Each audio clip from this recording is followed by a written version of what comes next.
A veteran and his dog got a cliffside estate. What they found inside was beyond. Imagination winter came early to Iron Summit, the kind of cold that didn't just settle on the skin but pressed into the bones. Snow clung to the roofs like a second weight, and the wind crawling down from the ridge carried a whistle that sounded too close to a warning. Cole Harrington stood at the edge of the frozen parking lot behind the old hardware store, pulling his jacket tighter. Ranger, his German shepherd, sat beside him with the rigid alertness of a soldier still on duty. The dog's breath came out in quick bursts of steam. His ears didn't miss anything. They never did. They had slept in Cole's truck the night before. 4th night in a row. Pararescue veterans weren't supposed to end up like this, but life had a way of stripping rank off a man faster than any discharge paper. Cole lifted his face to the low sky, trying to read the storm rolling in. Ranger rose before he did, hackles high. Then came the sound, a pair of tires crunching through ice and gravel. A county sedan, beige and tired-looking, pulled up to the curb. A man stepped out, bundled in an oversized coat, clutching a folder like it might bite him. He looked out of place in this neighborhood, as if he expected someone to rob him or ask him for directions. His eyes caught Cole's, then dropped to Ranger, who held his gaze without blinking. "You Cole Harrington." The man's voice cracked a little. I was told to find you. Took me 2 days." Cole tensed. County workers didn't track down homeless veterans unless something had gone wrong. Really wrong. Depends who's asking. The man opened the folder with slow, careful fingers.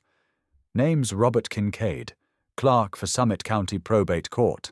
I'm here to deliver a notice regarding your grandmother. Cole froze.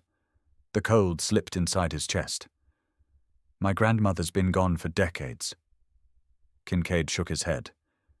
According to the documents, she passed away 3 months ago. Name on the record is Evelyn Pierce, maiden name Harrington. She left behind property, and she left it to you. Ranger let out a low, cautious rumble. Cole didn't move. Couldn't. He had spent most of his childhood believing the woman who raised him during the hardest years had simply vanished. Every letter returned. Every call unanswered. No trace. What property Kincaid handed him a waterproof envelope? The weight of it felt wrong, like there was more inside than just legal papers. Ranger sniffed it, then stiffened, tail dropping low. The dog circled once around Cole, then sat again, staring at the envelope as if waiting for it to reveal something with teeth. Kincaid continued. It's called Cliffside Estate, a house built directly into the rock face above Deepwater Gorge. The place is unusual. Your grandmother never allowed county inspectors inside. Said it was not structurally safe for anyone else. Cole stared at him. Why leave it to me? She wrote, something handwritten. Said you'd understand. The clerk's eyes softened. For what it's worth, she didn't look like someone who forgot her family. Cole didn't open the envelope right away. Ranger nudged it, nose pressing into the flap. Then the dog froze. His head tilted sharply, ears pricked forward. His body locked in an intense, almost electric focus. What is it, boy? Ranger pushed his nose hard against one corner of the map tucked inside, whining in a tone Cole hadn't heard since deployment. The sound was thin, anxious, almost pleading. Kincaid blinked. Is he okay? Cole carefully unfolded the map. Ranger's eyes widened, following the ink lines. Then he lifted his paw and tapped one spot repeatedly. There, a faint symbol drawn near the edge of the property. A deep blue circle with a short line running through it. Almost like a wave split in half. Cole's throat tightened. Ranger had reacted to explosives before, to collapsing buildings, to the low-frequency hum of something dangerous. But never to paper. You recognize this, don't know how that's possible. Ranger growled. Not aggressively, but like he was warning the earth itself. Kincaid swallowed hard. Contractors called that mark the blue mark, something your grandmother insisted on adding to old county maps. No one knows what it means. Cole did, or at least something in him did. A memory flickered. Evelyn's voice, low and steady, whispering when he was a boy. If you ever hear the mountain speak, Cole, you listen first, ask later. The wind shifted. Snow whipped sideways. Ranger pressed against Cole's leg, trembling but ready, eyes locked on that symbol like it was alive. Kincaid glanced nervously between man and dog. I'm assuming you'll accept the inheritance. The house keys and access papers are inside. If you don't take it, the state will. Cole didn't need time to decide. He and Ranger had nowhere else to go. We'll go. Kincaid exhaled in relief, handed over the rest of the documents, then hurried back to his car, locking the door the moment he sat down. The sedan drove away, tires spinning on icy gravel. Snow thickened. Ranger stared at the woods beyond the street, body rigid, as if something inside the mountain had just opened its eyes. Cole gripped the map tighter. A Cliffside estate. A grandmother who vanished. A symbol that made his battle-trained dog react like a bomb had been armed. Whatever Evelyn Pierce had left behind wasn't just property. Ranger stepped closer, bumping Cole's hand with his nose, urging him. They turned toward the highway leading out of Iron Summit, toward Deepwater Gorge, toward the house waiting on the edge of the world. Something was breathing beneath that mountain, and Ranger had heard it first. The road to Deepwater Gorge climbed in sharp switchbacks, each turn revealing another slice of wind-carved wilderness.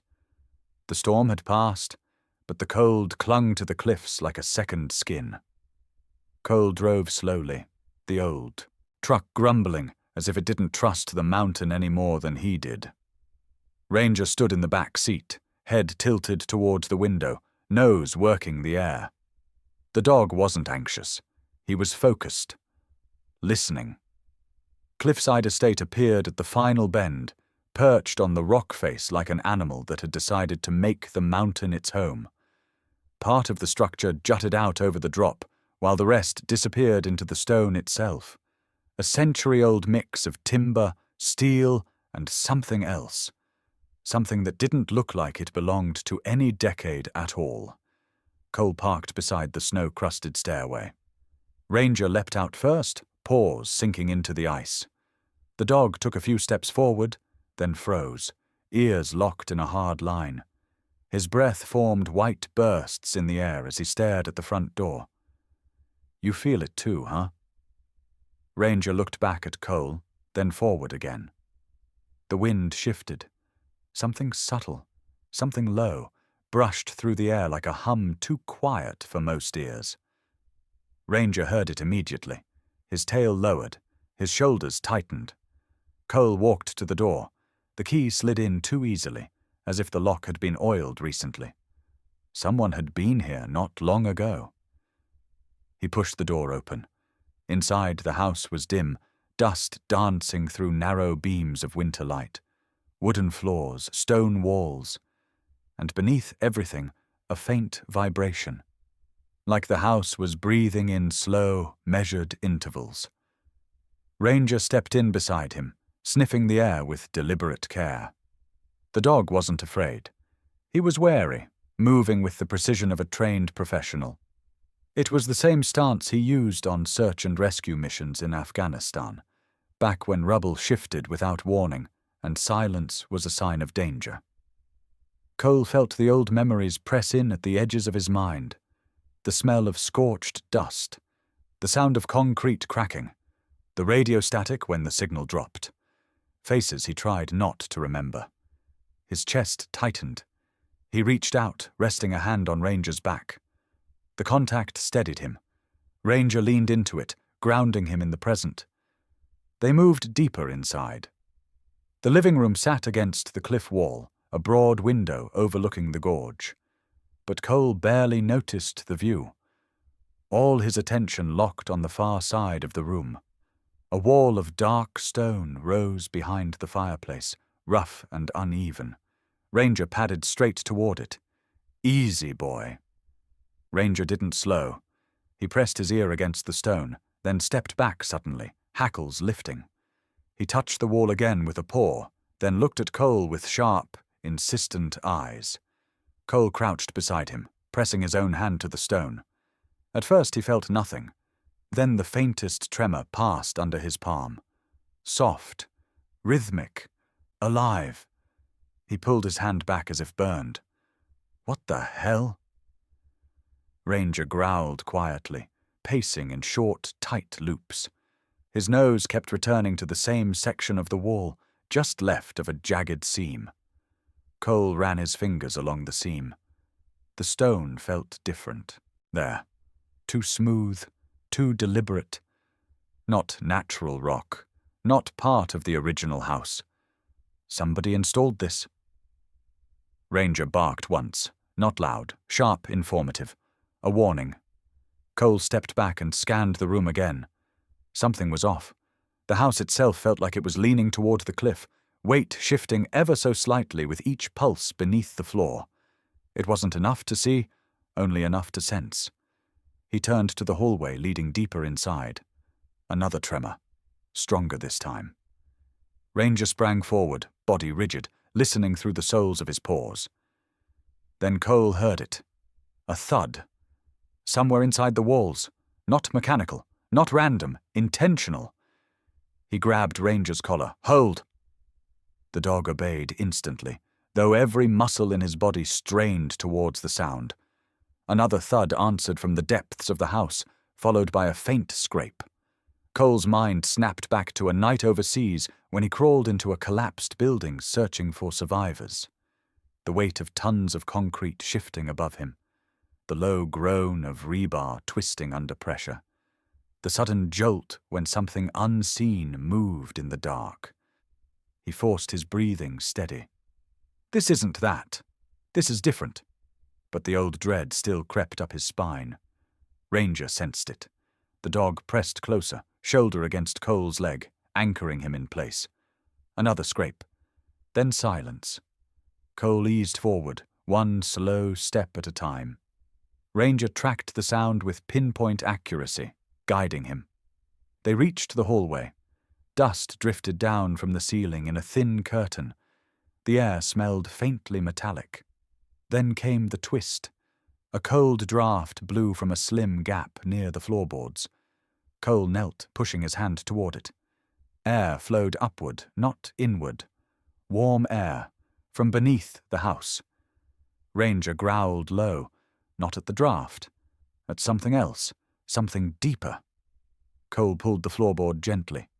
It shifted, not loose from age. Unlocked. The board lifted half an inch before catching on something metallic. Cole's pulse jumped. Ranger's ears snapped forward. He pressed his paws against the wood as if urging Cole to open it. But before Cole could pull again, the tremor beneath the house surged, stronger than before. The walls shuddered. Dust exploded from the ceiling. Ranger barked, spinning toward the cliffside wall, body rigid with alarm. For one brief moment, Cole swore he heard it. A sound rising through the stone. Not a groan, not a quake. A voice, thin, echoing, like a low frequency sliding through water. He stumbled back, heart slamming hard. Ranger planted himself between Cole and the vibrating wall, teeth bared at something they couldn't see. Then, as suddenly as it began, the vibration stopped. The house fell silent. Ranger didn't relax. His tail stayed down, his eyes glued to the wall of stone. Cole steadied himself on the arm of the couch, breath fighting to stay calm. Whatever Evelyn Pierce left behind wasn't sleeping. And it wasn't finished shifting, morning. Light broke slowly across Deepwater Gorge, pale and cold, creeping through the kitchen window of Cliffside Estate. Cole barely slept. The faint trembling in the walls from the night before still pressed against his skull like a warning he couldn't translate. Ranger hadn't slept either. The dog sat upright at the foot of the couch, watching the stone wall as if something behind it might surface at any second. Cole fixed a cup of instant coffee, but his hand shook slightly. Ranger's ears twitched. The dog stood, padded across the room, then stopped abruptly. His body locked. "What is it, boy?" Ranger didn't look back. He lowered his head, sniffed the floorboards near the hallway. Then he raked one paw across the boards. Once, twice. Sharp, decisive strokes. A low rumble built in his throat. Cole knelt beside him. The floor here was different. The wood felt thicker, heavier. When he tapped it softly, the sound dropped into a hollow echo. Ranger pressed his ear flat to the ground, tail lowered, body tense. He listened the way soldiers listened before breaching a wall. Then he lifted his head and barked once, driving the sound straight into the silence of the hall. Cole inhaled deeply. "All right, let's check it out." He slid his fingers between the floorboards where Ranger had scratched. At first, nothing budged. Then he felt a slight give. A latch, hidden under a thin layer of wood grain. He pulled. A long board lifted like a trap door.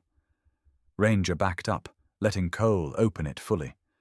A cold rush of air rose from below, tinged with dust and something faintly metallic. Beneath the hatch, wooden steps disappeared into darkness. A basement. Except Cole hadn't seen any signs of one outside. The house blueprint in the envelope mentioned nothing below ground level. Ranger's nose dipped into the opening. His ears tipped forward, searching for frequencies only he could hear. He stepped down one stair, stopped, then glanced back at Cole as if saying, "Follow me or you'll regret it." Cole grabbed a flashlight and descended. The stairway was narrow, built from old pine reinforced with steel brackets. The temperature dropped sharply as he climbed down. Ranger's paws clicked softly on each step. Halfway down, the vibration returned. Soft at first, like distant thunder trapped under the mountain.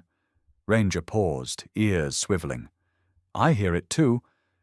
They reached the bottom. A concrete floor spread out beneath them. The room was bigger than Cole expected, carved directly into the cliffside rock. Cole raised his flashlight. Rows of equipment sat dormant. Dust-covered dials, analog monitors, thick coils of insulated wires snaking along the walls. It looked like a listening station. Not military, older, homemade but precise.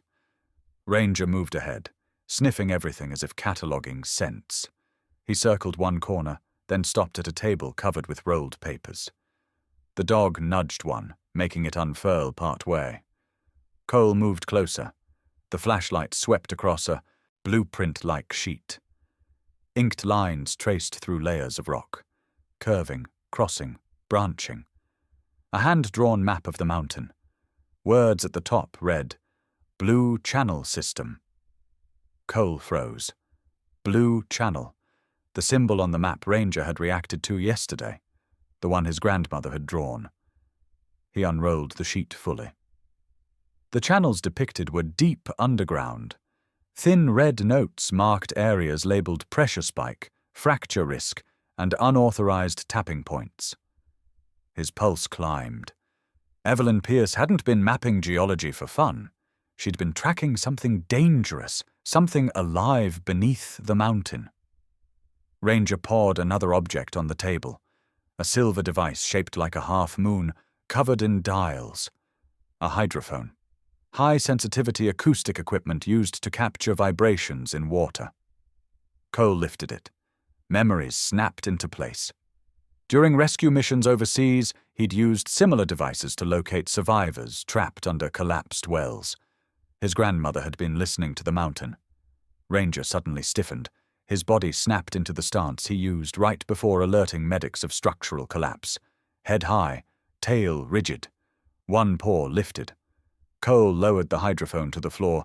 He pressed the metal disc against the ground. A hum surged through it. Stronger than before. Rhythmic. Almost patterned. Ranger growled, backing up as the vibration rose from the concrete, sending a faint tremor through Cole's fingertips. It wasn't random. It wasn't geological noise. It was intentional. like something was moving in deep water trapped under stone. The hydrophone crackled.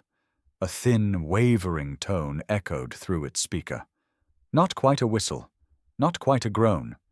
Something in between. Cole's breath hitched. This explains the blue mark. This explains why she hid the estate. She wasn't just studying the mountain, she was trying to warn someone. Ranger let out a sharp bark. Not fear. Urgency. Cole turned toward a set of metal cabinets along the wall. One door hung slightly open. Inside were more notebooks. Handwritten pages filled with diagrams, dates, pressure readings, and one repeated phrase. The mountain is changing. Another notebook showed sketches of the estate itself. A note in the margins read, "Keep the wall sealed. If it opens, the hum will grow." Cole felt his stomach tighten. He looked toward the stone wall behind the fireplace upstairs. Ranger followed his gaze, ears flattening. She knew something was coming. Ranger barked again, spinning toward the back corner of the basement. A section of wall there was smoother than the rest, covered in thin vertical lines. Cole pressed his hand against it. Cold. Too cold. The hydrophone on the floor hissed, then clicked twice, as if responding to something in the wall. Cole stepped back. Ranger stood beside him, growl low, steady, protective. This house wasn't hiding a secret. It was built on top of one, and whatever Evelyn Pierce discovered under this mountain was far bigger, far stranger, and far more dangerous than Cole had ever imagined. Cole drove toward Iron Summit with the basement's hum still vibrating in his bones. Ranger rode in the passenger seat this time, pacing between the window and the dashboard, restless in a way Cole hadn't seen since deployment. The dog's eyes scanned the tree line, as if the forest itself might move. In a sealed jar on the seat between them, a sample of water from the seepage under the basement quivered slightly. Not from the truck's motion, from something inside it. A faint shimmer clung to the bottom like suspended dust caught in slow current. Cole tightened his grip on the steering wheel. Wyatt Monroe will know what to do. Dr. Wyatt Monroe had lived in Iron Summit longer than anyone. A retired geophysicist, half genius and half local myth. People claimed he could read tremors through his boots and tell the age of a rock by licking it. Cole never believed the stories, but right now he needed someone who understood the mountain better than he did. The truck pulled into Wyatt's property, a cabin cluttered with rusting equipment and half-built seismic machines. Ranger leapt out first, nose low, tail stiff. Wyatt stepped onto the porch, squinting through wild gray eyebrows. "Cole Harrington. You look like a man carrying trouble." Cole held out the jar and a folded map. "I need you to tell me what this is." Wyatt took the water sample, lifting it toward the light. His expression sharpened instantly. "Where did you get this under my grandmother's house? I found a listening station down there. Hydrophones. Old seismic gear. Maps labeled Blue Channel." Wyatt's mouth twitched, not quite surprise and not quite fear. Evelyn Pierce. She was no amateur. That woman knew more about this mountain than the mining companies ever admitted. Cole unfolded the map across Wyatt's workbench. Ranger sat next to it, eyes locked not on the paper, but on the tree line behind the cabin. His ears flicked, his body went taut. Wyatt ran a finger down one of the red marks. "This isn't natural. These pressure points only show up when something is pulling water horizontally, not downward like a spring. Sideways, like siphoning." Siphoning. From inside the mountain, Wyatt nodded. "Someone is taking water from a place they shouldn't even know exists, and your grandmother was tracking it." Ranger let out a low whine. Cole glanced at him. The dog wasn't watching the forest anymore. He was staring at a single point along the road leading up from town. A dark SUV sat parked just beyond the bend. Motionless. Windows tinted to the point of being opaque. Wyatt followed Cole's gaze. "You expecting company number?" Ranger growled softly. A warning, not a threat. He stepped closer to Cole, positioning himself between the truck and the cabin steps. Wyatt lowered his voice. You need to understand something. There's a reason Evelyn worked alone. When someone discovers a water source this deep, companies show up fast. Water. Rights are worth more than gold, especially if they think they can take it without being caught. Cole exhaled slowly. What company are we talking about? Wyatt hesitated. A group out of Denver, Aquaterra Solutions. They've been buying land all over the ridge for years now. But there's been talk, people seeing lights at night near the cliffs, heavy equipment moving without permits. They say Aquaterra is drilling where the state told them to stay out. The SUV's engine rumbled to life. Ranger snapped to attention, fur rising along his spine. The dog stepped off the porch, quiet as a shadow, eyes locked on the vehicle. Cole called him back. Ranger hesitated, then returned, but his stare didn't leave the SUV. Wyatt leaned closer. Don't let that dog out of your sight. Animals feel things we don't. And if he's reacting this strongly, something is wrong. The SUV rolled forward 2 inches, then stopped again, as if the driver wanted Cole to know they were watching. Cole stepped off the porch, shoulders squared. The SUV remained still. No window rolled down. No door opened. Then, without warning, the reverse lights flashed.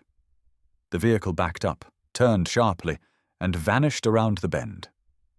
Ranger didn't relax until the sound of the engine faded completely. Wyatt crossed his arms. They came for a reason. Maybe they saw you take something from the house. Maybe they knew Evelyn kept records. Either way, they're interested in you now. Cole tried to steady his breathing. He felt the old training kick in. Assess the threat. Identify the weak point. Determine intent. Wyatt tapped the blue channel map again. Your grandmother wasn't just listening. She was documenting illegal extraction. And I think she got close enough that someone wanted her to stop. Ranger nudged Cole's hand. It pulled him out of the dark memory rising in his throat. The sound of collapsing stone, the radio static when he lost a teammate, the helplessness that followed. Cole swallowed hard. She didn't die naturally, did she? Wyatt didn't answer immediately. Instead, he picked up the water sample. Watch this. He shook the jar once. The shimmer inside pulsed. A soft glow flickered at the bottom, then dimmed. Cole's heart jolted. What is that? Something moving through the water. Pressure, vibration. Could be natural. But my guess it's connected to whatever's humming under your house. Ranger barked sharply. Not at the jar. At the ground beneath them. Wyatt froze. You heard that, didn't you? The dog's tail dropped low, body tightening as if bracing. Cole felt the tremor a second later. Barely a whisper, but enough for Ranger to catch first. The mountain hummed. Wyatt stared at the map. This isn't just water. It's a conduit. Someone is using the blue channel like a hidden pipeline. Cole felt the seconds twist together. Ranger pressed against his leg. The SUV returned to his mind. The sealed basement wall. His grandmother's warnings. Everything pointed toward one. Truth. Evelyn Pierce hadn't been studying the mountain. She had been trying to expose the people siphoning it. Wyatt's voice dropped to a whisper. Cole, if Aquaterra is drilling illegally, then moving this much water underground could collapse entire sections of the ridge. And if your house sits over one of the main channels, Ranger let out a sharp, urgent bark. Cole turned toward the window. The SUV had returned. This time, it wasn't alone. 3 men stood beside it, appearing in the clearing near the edge of the trees. One held a camera with a long lens. Another pointed directly at Wyatt's cabin. The third lifted a phone, as if recording plates or faces. Ranger growled with full force now, every hair on his back raised. He stepped forward, ready to intercept. Cole's pulse hammered. Wyatt took one slow step backward. You need to leave. Now. Take the dog and your grandmother's equipment. Whatever she uncovered, they want it, and they don't look like they came to talk." Ranger barked again, louder this time, the kind of bark he used in the field when danger was no longer approaching. It was already here. Snow clung to the windows of Cliffside estate, like frost-bitten fingerprints when Cole and Ranger returned.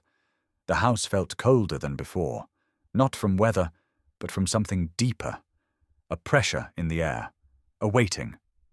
Ranger crossed the threshold first, nose up, ears scanning.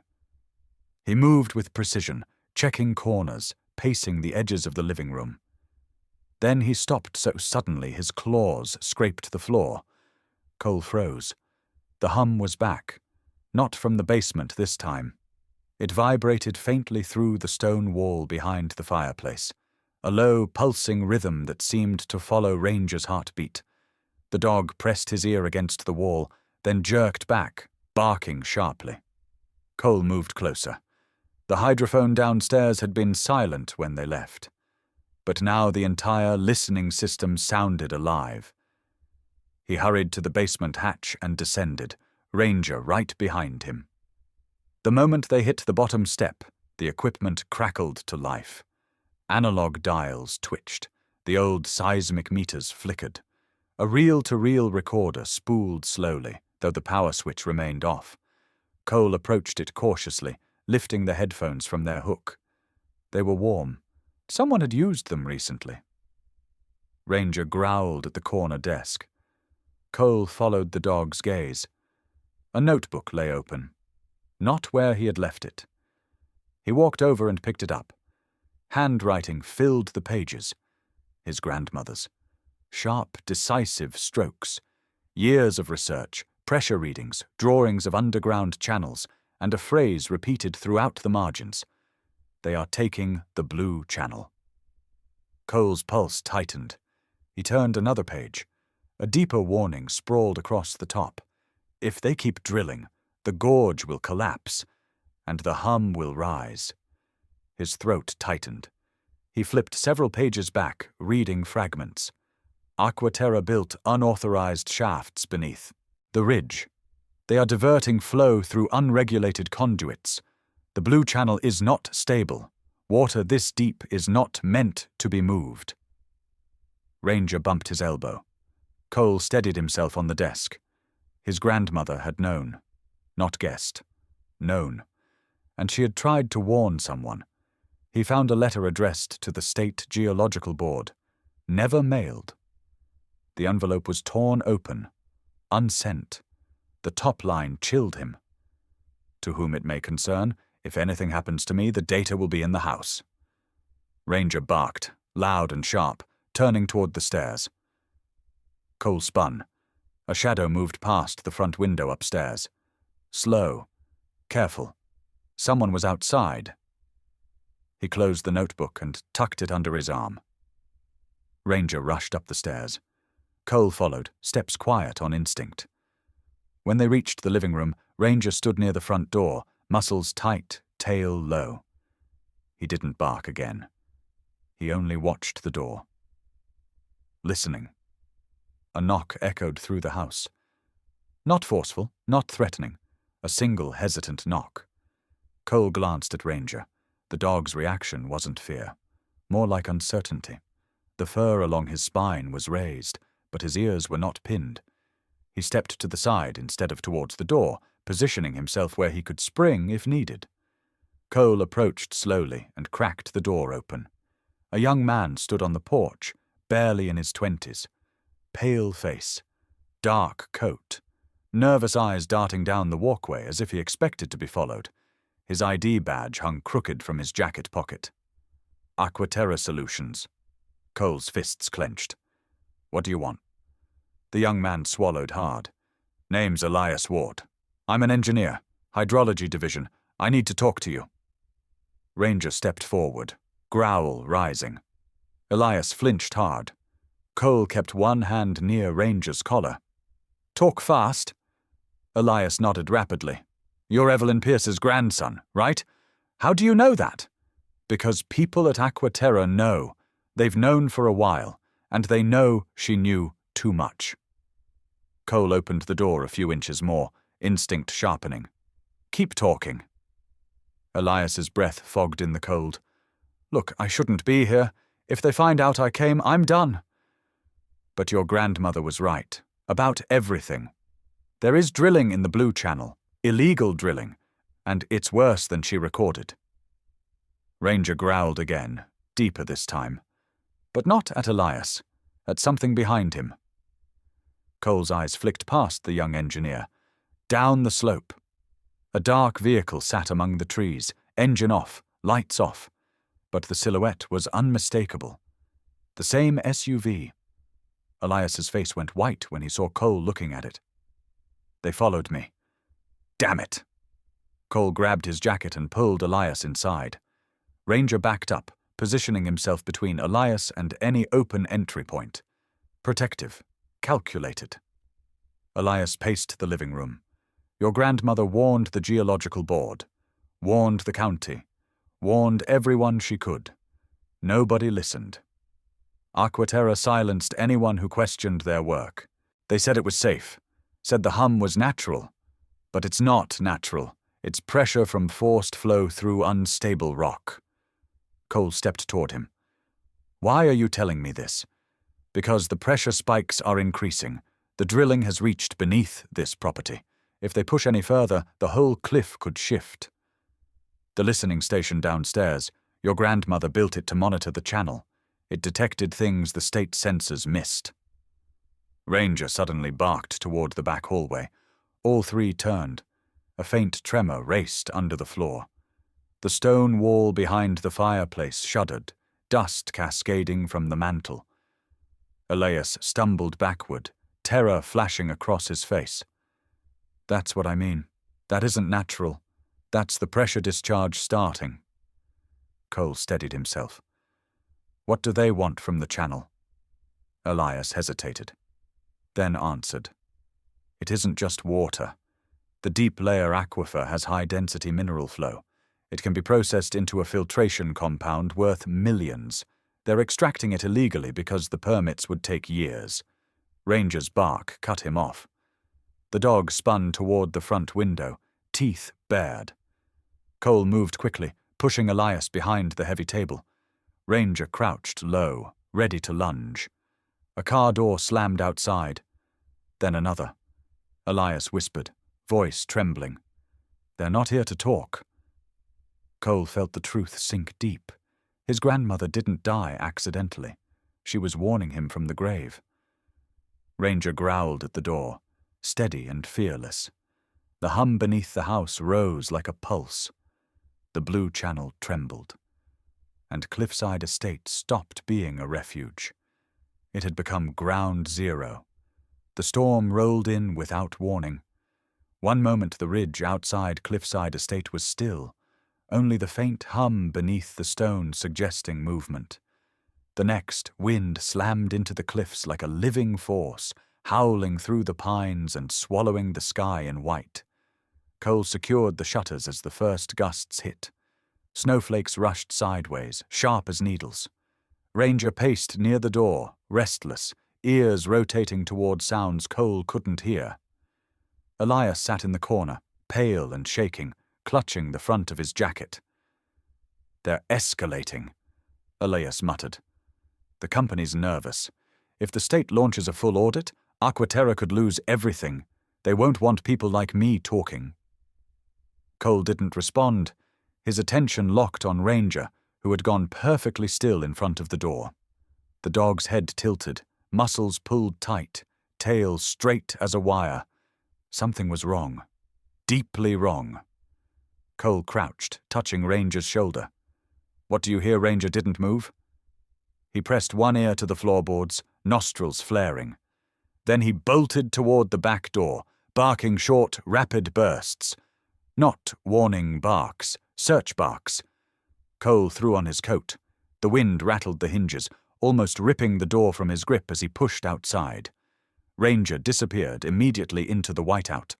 Streak of grey and black swallowed by snow. Elias shouted after them, but the wind drowned his voice. Cole followed Ranger's tracks through thigh-deep drifts. Snow whipped across his face, vision down to a narrow tunnel of white. Ranger's barks echoed faintly somewhere ahead, lost and found again between gusts. Cole kept going, remembering training, remembering how sound bends in storms. 10 paces, pause, listen. Follow the sharp barks, not the muffled ones. Then he heard it. A voice. Buried. Faint. Help. Cole pushed harder, sliding down a slope as Ranger's silhouette reappeared.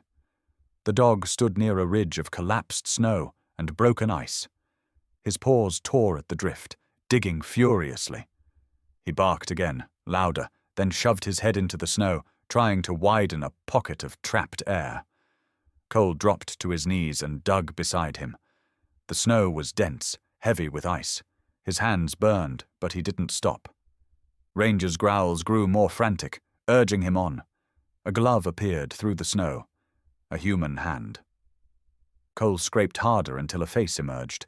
A young man, barely conscious, frost on his eyelashes, skin pale from cold. Aquaterra logo on his jacket. Behind him, buried deeper, Cole heard 2 more voices, one crying, one gasping. A truck's overturned frame peeked through the drift, its taillights barely visible under the weight of the snowfall. Ranger shoved his body into the snow, widening the opening with his shoulders. He let out a bark so powerful it seemed to vibrate the air. "We're here," Cole said, breath shaking. "You're gonna be all right." One worker coughed out a string of words.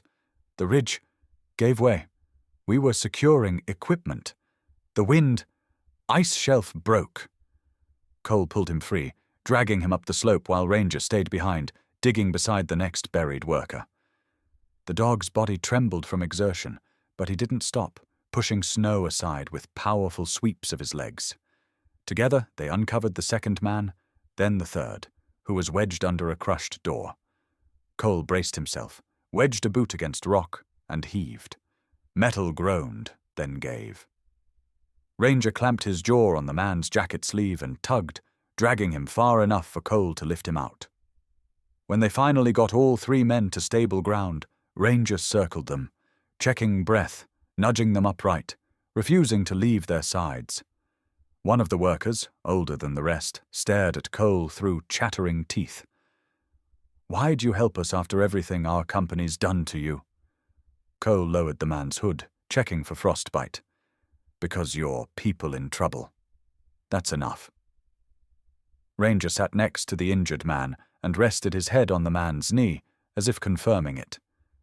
The older worker let out a harsh breath that might have been a laugh. "You and that dog. Swear you're straight out of a rescue poster." Another man, the youngest, pulled something from inside his soaked jacket. A folder, bent, damp, but intact. He held it toward Cole with shaking fingers. "You need to see this." Cole hesitated, then took it. Ranger watched him closely, tail still, sensing the shift in tension. Inside the folder were internal surveying maps, not the sanitized versions. These showed every illegal borehole, the extended drilling zones, depth markers, red ink circling areas that cut straight beyond the legal boundary by nearly 100 yards. And then the last page. Projected collapse risk. Cliffside Estate sat directly above a red zone. The young worker swallowed. We weren't told the truth either. They said the blue channel was stable, said the side drilling was within range. But these weren't supposed to exist. The older man pointed to the ridge behind them. We felt the ground shake before the shelf gave way. If your dog hadn't heard us, we'd be dead. Ranger lifted his head, ears perked. Cole rested a hand on the dog's neck. The storm howled louder, almost in warning. The older worker looked Cole dead in the eyes. "I'm done covering for Aquaterra. If you're taking this to the county, I'll testify." Cole's breath hardened in his chest. Elias had warned them. His grandmother had warned them. And now the mountain itself was warning them. He looked down at Ranger, snow clinging to the dog's fur. Ranger nudged his hand once, firmly, as if telling him the same truth. The blue channel wasn't just unstable, it was screaming for help. Cole nodded. Then let's finish what my grandmother started. Ranger barked once, the sound sharp enough to cut through the storm. Aquaterra had caused the danger, but tonight the mountain had chosen who would fix it. The town hall of Iron Summit had never been this full. People packed the rows, scarves still around their necks, snow melting off boots and pooling on the hardwood floor. The storm had calmed overnight, but the tension inside the room felt thicker than the clouds still clinging to the mountain tops. Cole sat near the front, Ranger at his feet. The dog was unusually alert, nose working, ears flexing as if listening to something hidden beneath the hum of anxious voices. Wyatt Monroe sat beside Cole, clutching a stack of maps so worn they looked older than he did. When the town clerk called for order, the chatter died instantly. Council members leaned forward. Press stood along the walls. Aquaterra's legal team filed in with carefully neutral expressions, though their shoulders gave away the strain. Cole got to his feet when his name was called. Ranger rose too, steady, tall, almost regal. The room softened at the sight of them. People here remembered Cole's years of isolation after leaving the service. They remembered the quiet man who walked the ridge trails alone with his dog. But today, something in his stance felt different. Solid. Awake. He spoke clearly. Directly. He described the vibrations under Cliffside Estate, the underground room his grandmother had built, the maps labeled Blue Channel, the internal survey, records that showed unauthorized drilling. Then Wyatt stepped forward. For a moment he looked like he might faint, but once he started talking geology, the frailty fell away. He unfolded a map, layered with colors, grids, and annotations. Here, he said, tapping near the Blue Channel line, is where natural pressure readings shifted 2 months ago. And here, the week before last, pressure spiked high enough to destabilize the ridge. The crowd murmured. Wyatt held up a jar of cloudy water. This sample came from the seep under Cliffside Estate. That discoloration. That's drilling fluid mixed with iron sediment. It shouldn't be anywhere near the natural spring. Aquaterra's lead attorney rose, smoothing his tie. Dr. Monroe, with respect, that sample could have been contaminated by... Ranger suddenly growled. Sharp. Low. Not hostile, but warning. Cole stiffened. The dog wasn't staring at the attorney. Ranger's nose angled toward the far corner of the hall, near an old cast-iron heater set against the wall. He inhaled again, head snapping slightly to the right. Then he stepped forward, pulling on the leash. Cole tried to halt him. Ranger didn't stop. The growl deepened, and heat rippled across Cole's nerves. Something was wrong. Wyatt paused mid-sentence, following the dog's line of sight. Then Cole smelled it too. Not strong, not obvious, a faint chemical tang, almost metallic, almost sweet. Gas. Cole's voice cut through the room. Everybody, move away from the heater, now. Confusion rippled. The council chair frowned, about to ask a question, but Ranger barked, an explosive sound that blasted through every corner of the hall. It wasn't a simple bark. It was the same bark he used on rescue missions, the one Cole had learned to obey before even thinking. People scrambled back. Chairs scraped. Papers flew. Cole ran to the old heater, pressed a hand near the base, feeling the faint hiss vibrating through the metal. The floorboards around it smelled sharper now that he was closer. Town maintenance workers rushed in. One spun the emergency shut-off valve in the hallway. Another cracked a window, letting frigid air rush in. Within seconds, the room filled with murmurs of fear, then relief. Someone shouted, "That dog saved us!" Ranger sat proudly at Cole's side, chest lifted, but his ears pinned back as if checking for more danger. The tension shifted. Aquaterra's attorney stood frozen, the wind from the open window blowing his papers out of order. Even the council members looked shaken, glancing at the dog with wide eyes. Cole faced the room. That heater was installed 30 years ago. A sudden shift in the ground could crack a pipe. And what causes that shift? Pressure changes underground. Wyatt picked up the thread seamlessly. And what causes those pressure changes? Unauthorized drilling. Cole lifted the internal files the rescued workers had given him. These show Aqua Terra's drill trajectory. They crossed into the protected boundary. Beneath this town, they destabilized the ridge, and they put every one of you at risk. Aqua Terra's attorney stammered. Those documents aren't...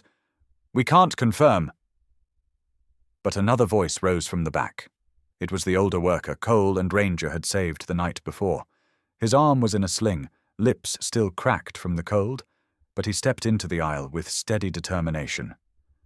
I confirm it, he said. The room went silent. Aqua Terra told us to stay quiet, but that storm nearly killed us, and that man and that dog saved our lives. If they're fighting for the truth, I'm standing with them. 2 more workers stood, then 1 more. The room shifted again, not in panic but in collective courage. The council called a recess. When they returned, their decision came fast. Aqua Terra's drilling was suspended. All documentation was to be released for state investigation. Every borehole would be sealed pending environmental review, and a team would be assigned to assess structural damage to the ridge. Cole exhaled for the first time in what felt like hours. Wyatt leaned on the table, exhausted. Ranger lay beside Cole's legs, finally resting, tongue lolling in tired satisfaction. But his eyes stayed on the room, vigilant, as if still guarding everyone inside. As people gathered around, thanking Cole and Ranger, the council chair stepped forward.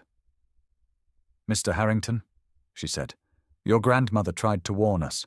Looks like you finished what she started. Cole looked down at Ranger.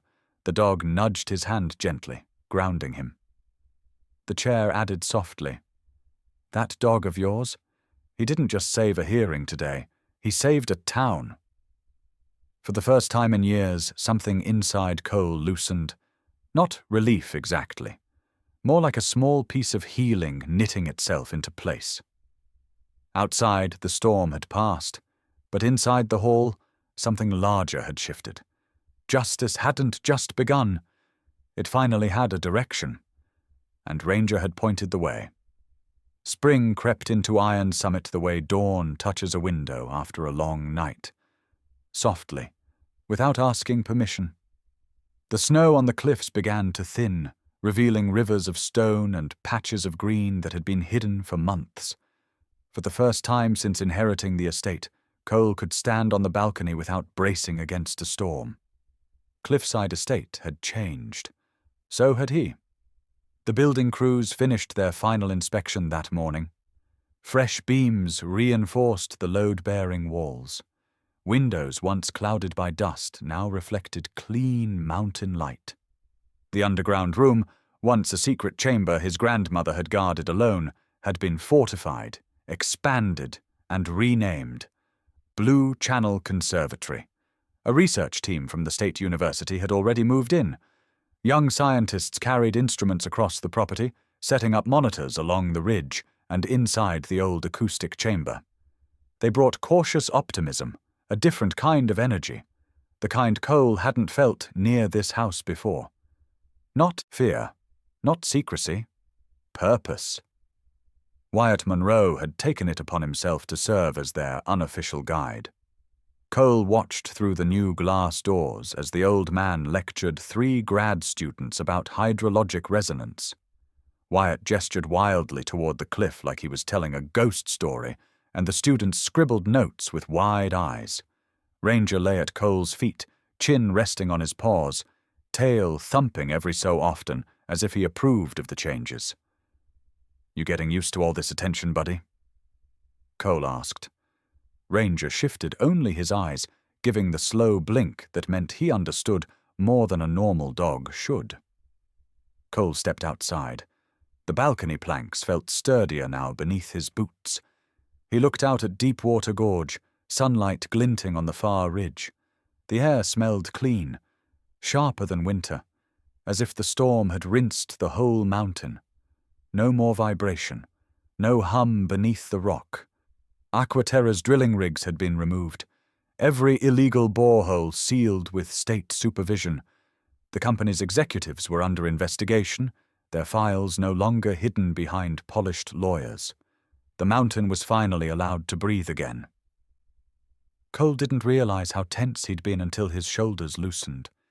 For years he had lived like a coiled wire, alert, tight, braced for whatever the world threw next. That kind of tension doesn't melt overnight, but this morning it felt lighter. Ranger lifted his head suddenly, ears perked. A truck door slammed somewhere beyond the slope. Wyatt appeared moments later, climbing the path with a clipboard tucked under his arm and a grin that didn't quite match his measured personality. "Thought I'd find you two up here," he said, slightly out of breath. "You wouldn't believe these readings." Pressure stabilized across the entire ridge. First time in nearly 3 years. Cole nodded. Relief washed over him, subtle but warm. Wyatt leaned against the railing. "You know, your grandmother would have loved to see this place now. She spent half her life trying to get people to listen." Cole's gaze drifted toward the cliffs. She wasn't alone, Wyatt. She just didn't know it yet. Ranger nudged Cole's knee, as if seconding the thought. Wyatt chuckled, reaching down to scratch the dog's chest. "This one's going to have his own chapter in the geology department's year-end report. Maybe his own plaque." Ranger puffed his chest slightly. Cole shook his head, smiling. He'd earned it. As the sun slid across the sky, more visitors arrived. Local families curious to see the new conservatory, reporters with boom mics slung over their shoulders, and a few of the workers Cole and Ranger had saved from the storm. They brought a box of pastries and left it on the porch with a note. "For the two who pulled us out of the dark." The estate felt fuller than it ever had. Noise in the halls, laughter from the scientists, footsteps across the balcony, life. But as afternoon faded, the visitors left. Wyatt drove down the trail. The last pair of researchers locked up the conservatory. Silence returned, but not the hollow kind that used to haunt Cole. Ranger padded into the living room and curled up near the stone fireplace. Cole sat in the armchair beside him. The fire burned low, steady, warm. Shadows flickered across the room, softening the sharp edges of the past. Cole hadn't slept peacefully in years. Missions, memories, the weight of everything he'd done and seen, they never let him rest fully. Even in this house, his mind had stayed on alert. But tonight felt different. He lay back, listening to the crackle of the fire, the low rumble of Ranger breathing. No drills in the distance, no hidden vibrations in the rock, no fear pressing on his ribs, just peace. Ranger lifted his head once, checking the room. When he realized everything was safe, he rested it gently on Cole's knee. That simple pressure unraveled something deep inside Cole. He let out a long breath and closed his eyes. Ranger settled. Cole drifted. And for the first time in years, first time since leaving the service, first time since the nightmares began, sleep came without a fight. Outside, the cliffs stood quiet. The mountain breathed in the new season. And within Cliffside Estate, light filled the rooms where darkness had lived for far too long. Spring settled into Iron Summit with a confidence the town hadn't felt in years. Word of the Blue Channel Conservatory spread from one coffee shop to the next, then to regional papers, then to the state university's bulletin boards. Soon the Cliffside Estate no longer felt like a forgotten relic hanging over Deepwater Gorge. It felt like a beacon. On a clear Tuesday morning, the first school bus pulled up the winding gravel road. Cole watched from the balcony as a line of middle schoolers spilled out, jackets half-zipped, their breath still cloudy in the cool air. Their teacher tried to herd them into some kind of formation, but the moment they spotted Ranger waiting near the steps, the line broke. Ranger stood tall and calm, tail low but wagging, letting each kid approach one by one. Some touched his head respectfully. Others crouched close, whispering questions like he might answer in full sentences. Ranger accepted it all with a quiet dignity, glancing back at Cole every so often as if to say, "See, this is the part I was built for." Wyatt Monroe stepped out next, carrying a box of old rock samples and a long pointer he used like a conductor's baton when he lectured. He lifted his chin toward Cole. "Ready for round one?" Cole nodded. The idea of speaking to a crowd still tugged at something uncomfortable inside him, but this was different. These weren't military debriefs or court hearings. These were kids. Curious, unjaded, eager. Inside the conservatory, the room once hidden beneath the floor had been transformed into a learning chamber. Screens displayed pressure data. Glass cases held the old acoustic equipment his grandmother had guarded. A large map displayed the blue channel system, glowing softly under the lights. Wyatt opened the session with his usual mix of science and folklore. "The mountain talks," he said, tapping the map. "It rattles, breathes, groans. Your job is to learn how to listen." The kids leaned in. Wyatt always knew how to catch them. Then he motioned toward Cole. And this man, his family listened for generations. Cole stepped forward. The kids quieted. "My grandmother wasn't a scientist," he began. "Not formally, but she understood this land better than anyone I've ever known. She believed every small change meant something. Every vibration, every color shift in the water, every crack in the rock. Nothing stayed silent if you paid attention." One student raised a hand. "So she discovered the secret tunnels?" Cole smiled faintly. "Not tunnels. Pathways. Water has roots the eye can't see. She mapped them because she believed they needed protection." Another student's voice piped up. "And the company didn't listen?" Cole paused, choosing his words carefully. "Sometimes people hear only what benefits them. Sometimes they ignore warnings until it's almost too late. But the mountain doesn't care about profit or deadlines. It will always reveal the truth one way or another." Ranger, resting beside Cole, lifted his head as if punctuating the statement. The teacher approached and placed a hand on Cole's arm. "Would you mind showing them the rock ledge outside? They've been dying to see the vantage point." Cole agreed. Ranger took the lead, trotting ahead down the stone path. He moved with an instinctive confidence, pausing when kids lagged behind, nudging them gently toward the safer side of the railing. He'd appointed himself guide, protector, ambassador, and the children trusted him instantly. At the cliff's edge, the wind rushed upward in cool bursts, carrying the scent of pine and distant snowcaps. The gorge stretched below like a great scar carved open by time. One of the smallest kids tugged Cole's sleeve. "Is it true your dog saved all those workers in the storm?" Cole looked down at Ranger, who stood at attention, scanning the ridge as though reliving the night. It wasn't just him, but he heard what I couldn't. He went where I wouldn't have known to look. The child nodded reverently at Ranger. "You're like a hero." Ranger's ears flicked, but he didn't puff his chest or act proud. He simply stood there, absorbing the moment, steady as the mountain behind him. While the children wandered to sketch the cliffs, Cole walked to the front steps of the estate. A stone slab had been installed there last week. It was meant for a dedication, but the inscription had not yet been carved. Cole knelt, running his hand across the smooth surface. His grandmother had spent half her life fighting to protect something people barely understood. And now her cause lived again. Through the conservatory, through Wyatt's stubborn science, through Ranger's instincts. through a town that finally chose to listen. He picked up a chisel and tapped it lightly against the stone, outlining the first letter of the phrase that had been echoing in his mind for weeks. Listen to the mountain. Wyatt appeared behind him, arms crossed. That's what she always said, you know. I used to think she was talking to herself. Turns out she was talking to all of us. Cole nodded without looking up. She wasn't asking for attention. She was asking for respect.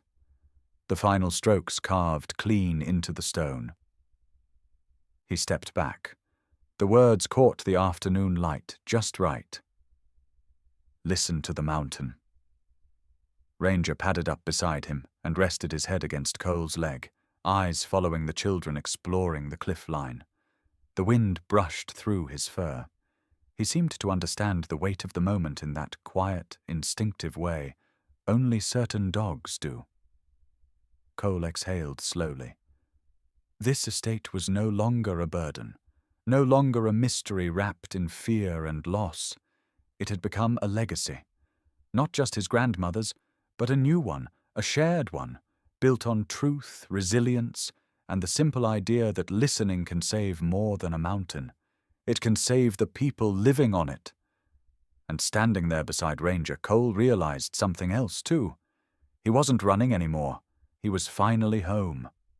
Evening settled over Deepwater Gorge like a slow curtain, dimming the last streaks of gold along the ridgeline. The air was cool, touched by the scent of pine resin and damp stone. Cliffside Estate, once a ghost on the mountain, gleamed softly under lantern light, alive with the quiet hum of the new research stations tucked beneath its floors. Cole sat on the edge of the front porch, boots touching the gravel path. The boards beneath him were warm from the day's sun, fading now into the chill of night. Ranger lay pressed against his side, head resting on Cole's leg. The shepherd's breathing was steady, deep, a rhythm that grounded the entire mountain around them. You did good, buddy, Cole murmured, running a hand across Ranger's neck. Ranger shifted only slightly, eyes half closed, listening to a world Cole could never entirely hear.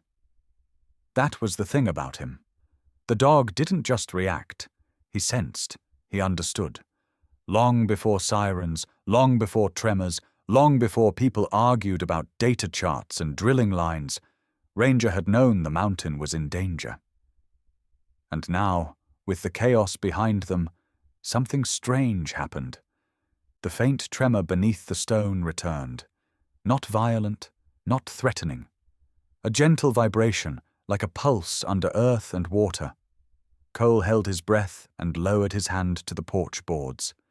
The sound rose through his skin, soft, steady, real. The blue channel breathing naturally again, no longer strained by illegal drilling or hidden boreholes. Ranger lifted his head, ears pricked. He wasn't alarmed. He simply listened, as if the mountain was speaking in a language he recognized. Cole exhaled, relief washing over him like warm wind. He didn't need an expert to tell him what it meant. The land was healing. The truth, his grandmother's truth, had finally come full circle. Later that week, the local news crew arrived. Cameras, microphones, cables trailing across the gravel. They wanted a final interview, one last piece for the state broadcast about the conservatory, the investigation, and the rescue that had saved lives in the snow. Cole didn't love cameras, but he sat where they directed him. On the same porch step, Ranger beside him, the cliffs behind them stretching into dusk. It felt right, honest. The reporter, a calm-faced woman with a navy coat, adjusted her notes. Mr. Harrington, people across the region are calling you and Ranger heroes. How does it feel knowing this story has inspired so many? Cole rested a hand on Ranger's back. The dog leaned into the touch with a quiet confidence, tail tapping once against the porch. I think people give us too much credit, Cole said, voice low but steady. The truth is, he wasn't just hearing danger. He was hearing things long before any of us even thought to look. My grandmother used to say the mountain talks if you're patient enough to listen. Turns out she was right. The reporter nodded, eyes softening. And now that the conservatory is open, what do you hope comes next? Cole glanced at the cliff face glowing orange in the last light. I hope people understand that places like this aren't just scenery. They're alive, they matter, and they're worth protecting. We're just stewards passing through. Ranger lifted his head again, sniffing towards the gorge. The low hum under the rocks thrummed a little stronger, like a heartbeat. The reporter smiled. One last question. If there's one message you want viewers to take away from everything that's happened, what would it be? Cole looked straight into the lens, the mountain reflected in his eyes. Ranger sat upright beside him, ears forward, as if ready for this moment. What's your story with a loyal pet? The question hung in the cooling air, heavier than it sounded. It wasn't just a tagline. It was an invitation, one built on nights of fear, mornings of hope, and the unspoken bond between a man and the dog who refused to let go. Ranger leaned into Cole once more. The camera caught the motion, the trust, the quiet vow between them. The interview wrapped. Cables were packed away. The team shook Cole's hand, gave Ranger a respectful pat, and drove down the mountain road until their headlights disappeared. Silence returned, but it wasn't lonely.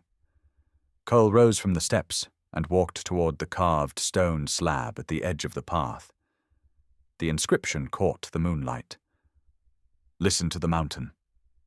Behind him, Ranger moved with calm certainty, stopping beside Cole and sitting tall. The dog watched the wind ripple across the treetops, listening for sounds only he understood. Sentinels don't need permission to stand guard. They just do. Cole rested a hand on Ranger's shoulder. Ready to head in? Ranger gave a single, soft huff. Agreement. They walked back toward the glowing windows of the estate. Researchers' voices drifted faintly from below, excitement rising over new readings from the Blue Channel. Tomorrow, more students would arrive, more visitors, more people wanting to learn what the mountain had to say. Tonight, though, the world belonged to the two of them. As Cole opened the front door, he glanced back at the dark ridge line, the living heart of Deepwater Gorge rumbling faintly beneath it. "Thank you," he whispered, not to anyone in particular, but to the land, the woman who came before him, and the dog who had led him through the storm. Ranger stepped inside, tail sweeping across the floor. For anyone watching, for anyone listening, for anyone who had ever known the comfort of a loyal dog by their side, Cole's final words echoed in the quiet porch air. What's your story with a loyal pet? And as always, if this story moved you, even just a little, don't forget to support the channel and celebrate the courage, loyalty, and heart of the incredible German Shepherd.